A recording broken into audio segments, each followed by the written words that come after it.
Bonjour et bienvenue à toutes et à tous. Nous commençons avec ce bulletin météo spécial qui indique que de fortes rafales de vent de 75 à 120 km/h avec chasse-poussière locale ainsi que de fortes pluies orageuses et des chutes de neige sont prévues à partir d'hier et jusqu'au samedi dans plusieurs provinces du royaume. Parmi les provinces concernées par cette alerte de la Direction générale de la météorologie, on retient entre autres Tétouan, Deriwesh, Taza, Meknes, Ouarzazate, Rabat Salé, Essaouira, Tanger, Casablanca, Marrakech et Midelt.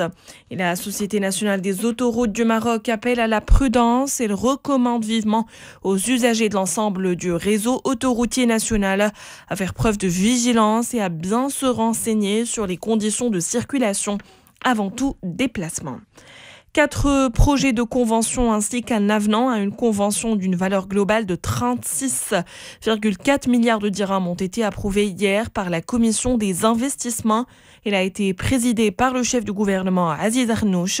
Ces projets, parmi lesquels 2 grands projets d'investissement portés par le groupe OCP, permettront la création de plus de 14 500 emplois directs et indirects. Le secteur de la chimie, parachimie est le principal pourvoyeur d'emplois parmi les projets approuvés lors de cette réunion de la Commission. Au Caire, un nouveau cycle de négociations parrainé par l'Égypte et le Qatar avec la participation du Hamas a démarré hier.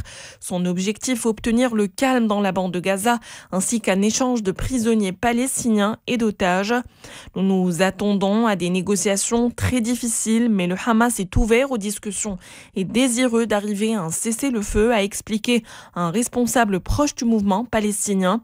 Pour sa part, le président américain Joe Biden recevra le 12 février à la Maison-Blanche le roi Abdallah II de Jordanie pour évoquer la situation à Gaza et discuter de l'idée d'une paix durable passant par une solution à 2 États.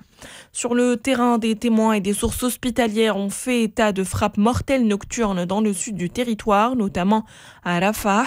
Le ministère de la Santé du Hamas dénombrant au total 130 morts au cours des dernières 24 heures.